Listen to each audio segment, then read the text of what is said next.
Peace. It's Josh Waters. This is my podcast, The HR Department, a safe space where we assess and explore the human experience with the intent of creating balance between the mind, body, and spirit, ultimately creating harmonious resonance within ourselves and the world around us.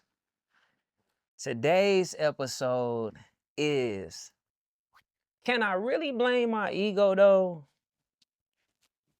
Really? I don't think so. So here we go. What is the ego?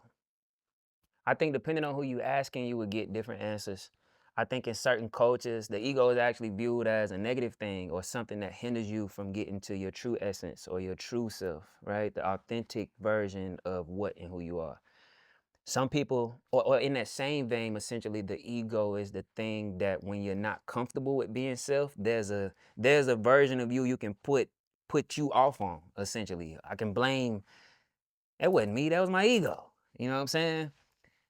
Sometimes ego is looked at or measured based on esteem. So if a person has really high self-esteem, somebody will say, like a Kanye, he got a big ego. Or if their self-esteem is low, it's like, damn, you don't have enough pride, you don't have enough ego or umph. That's what they say in the South. I'm from Mississippi. That's what you don't got enough umph about yourself. So again, depending on who you ask, and I think you will get different answers. For me, why I chose to talk about this, I got this song called "Crash and Burn," and for me, in that space, most of everything leads to relationships for me, right? Whether that be relationship with myself, romantic relationships, whatever.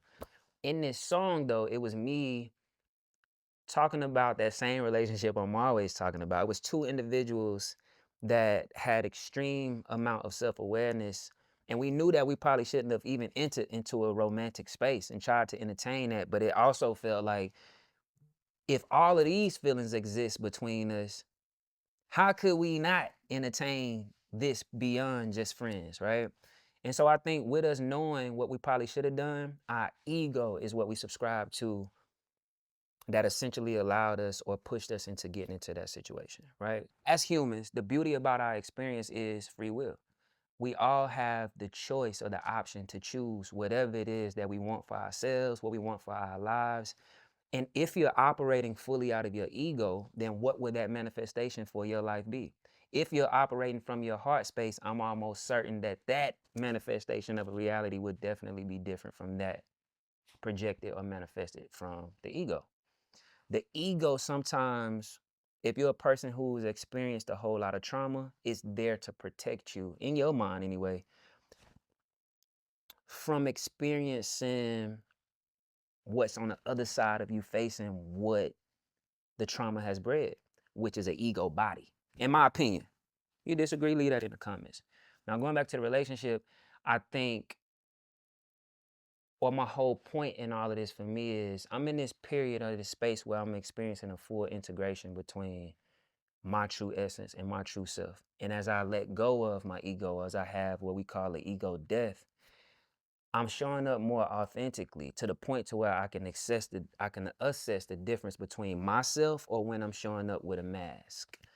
And as we enter this age of Aquarius, man, I don't think that that's necessary. As a man of color, you got to wear a mask to go get a job. Well, I don't want to make that about race, right? You go get a job 9 times out of 10, we're used to code switching to get a thing, right? Or operating in some other layer or some form of an ego that's not true to who you really are.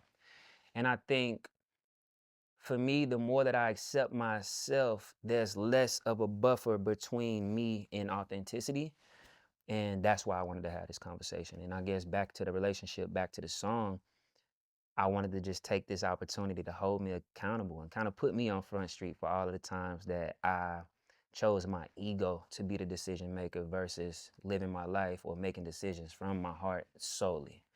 And so for anybody who's out there going through imposter syndromes or anything that requires you or causes you, not requires, causes you to show up as something, anything as something, anything other than yourself, here's your opportunity to really assess that. Take a step back and ask you, who's showing up today? Who is the representative? Is it my true and authentic self or is it my egoic self? And then ask yourself why. Unpack that and count me as a friend as far as somewhere or a space or someone you can reach out to have this conversation. And you know how I do it. Before I leave, I got to leave you with a couple of tips on how to assess a healthy or unhealthy relationship with your ego.